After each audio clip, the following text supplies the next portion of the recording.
Hey guys, I made it to the site, guys. I'm out here in Rockville, Maryland, at the dog site. Guys, I'm making about $600 today, just doing one simple job.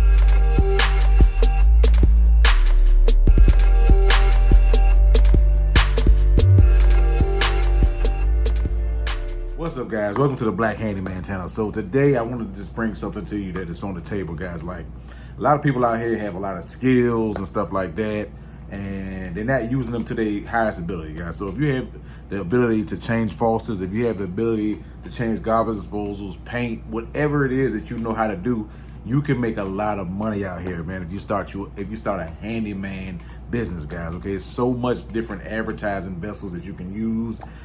You can partner up with commercial companies. They're always looking for somebody who can do odds and ends work, stuff like that. And a lot of people think that when they hear that name handyman, they think that, you know, you're just like a nickel and dime individual and stuff like that. Well, if that's the case, I wouldn't have made over $200,000 last year. Okay, and we're on the course of doing pretty much the same or better this year, guys. So I'm the guy you want to listen to. Okay, guys. So you can charge anywhere from 75 to 125, even up to $200 an hour for certain jobs, guys. Okay, and the thing about the handyman field is that you don't have to do everything. You don't have to be, you know, if you don't know how to do drywall work, you don't have to do it. You set up basically your skill sets, and then you go advertise said skill sets to the world. You know what I'm saying? So basically, what I do a lot of is, what I've been getting into is a lot of drywall remodeling and stuff like that. But before that, when I first started out, literally started out with a Craigslist ad, guys. Look, Craigslist now is they charge them $5 a month. I mean, $5 per post, something like that. Something very cheap. You can even start your business out cheap. You don't. This is one of them businesses that you don't have a high barrier of entry. Okay. When I first started with my tools, I think I maybe spent about $200-300 on tools. Very low barrier of entry.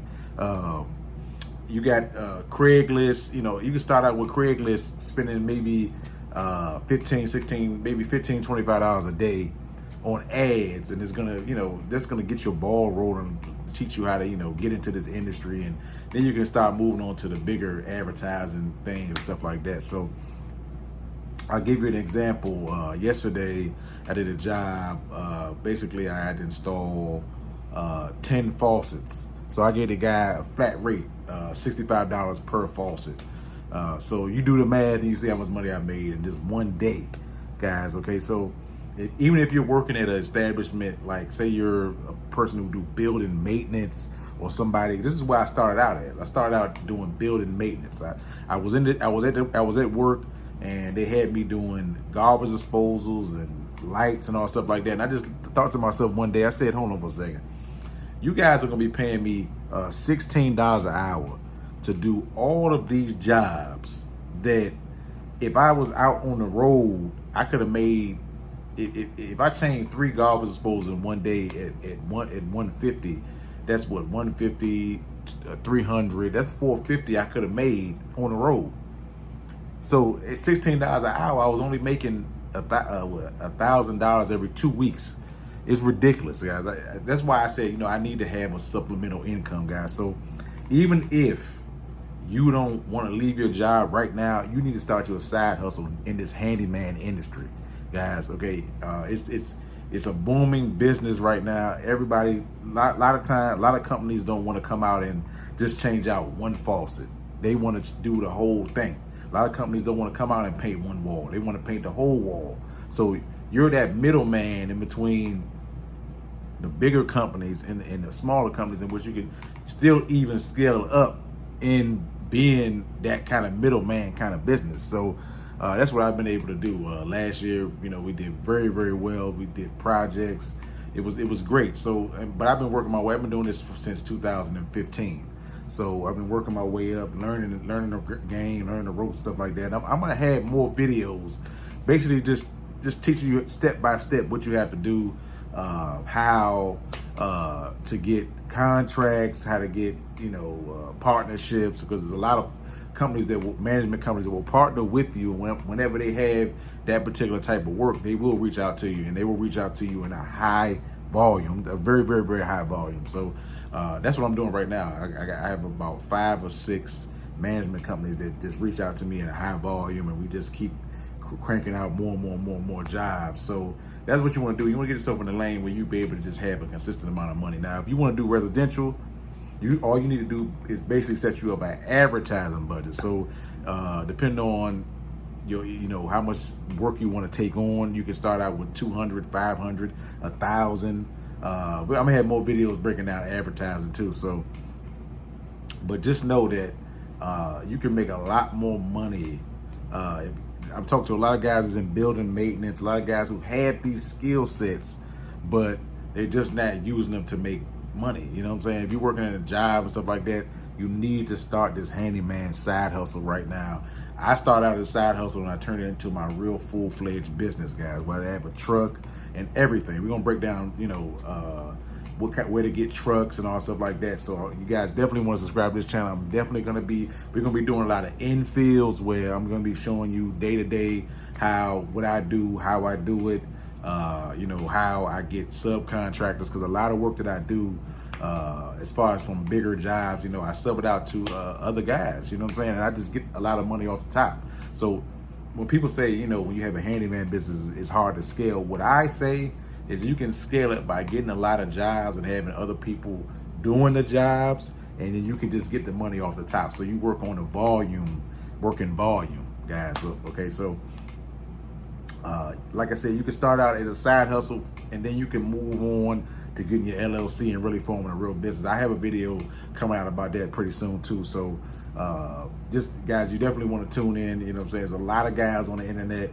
Well, I won't say a lot of guys, but it's not a lot of guys on the internet that's really gonna break it down like me as far as from the handyman business things. Like even with a handyman business, you really don't even need a license to do so a lot of this stuff. You're doing light electrical, you're doing light plumbing, you're not putting permits, stuff like that, so you don't have to get any kind of home improvement licenses and stuff like that to do this type of work for painting and stuff like that. I mean, you're not really doing big guts and stuff like that. So this stuff is something you could literally put an ad out today, and by tomorrow you'll be having customers. You know what I'm saying? So it's just that easy. I'm not gonna say it's easy, but it's just that easy to transition from, just to have a side hustle in which you're making a good amount of income, that you can make it, you can transition into having it as a full-fledged business, guys. So handyman business is definitely something that you really want to get into, and we're gonna have a lot more videos breaking down how to start your business, where to get your truck, how to get business credit, how to get, even using personal credits to leverage to get bigger jobs. A lot of these commercial companies, they want you to put the money up front. So if they say you have a job where you're doing drywall, you quote it out, say it's 10 grand, you're still gonna have to come up with the materials. So what I do is I use OPM. I use other people's money. So I take money off of credit cards, pay for the materials, have the job done.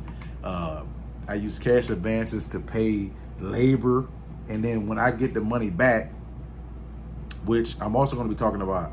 So at one point in my business, it was a point where I had so much money that was owed to me by these big companies that I was just pretty much in deep water, right? So what I ended up doing was I ended up using the invoice factor. We're gonna get a lot more videos about invoice factoring, because what you can do is when you have all these invoices stacked up, you can just have them buy them. You get the money up front, you pay them a small fee, and that keeps the cash flow coming through your business, right? Because when you get into commercial work, you're looking at, they start doing, I don't know if you guys know about net 30, net 45. I'm gonna have a lot more videos about that as well, where these invoices aren't paid out for 45 to 30 days, right? So if you're doing a lot of work and using a lot of credit, you can kind of backlog you. So you definitely want to have something where you're flowing, and that's where you get an invoice factor. I'm gonna let you know what invoice factor I use, and how, it's so easy to be able to just get that money coming in, and you can get in and go into different jobs, stuff like that. You don't want to be backlogged with money that's owed out to you, guys. So guys, subscribe to the channel. I'm gonna have so much more content coming. I want you to hit the notification bell, like, comment, and subscribe, and I'll see you guys in the next one.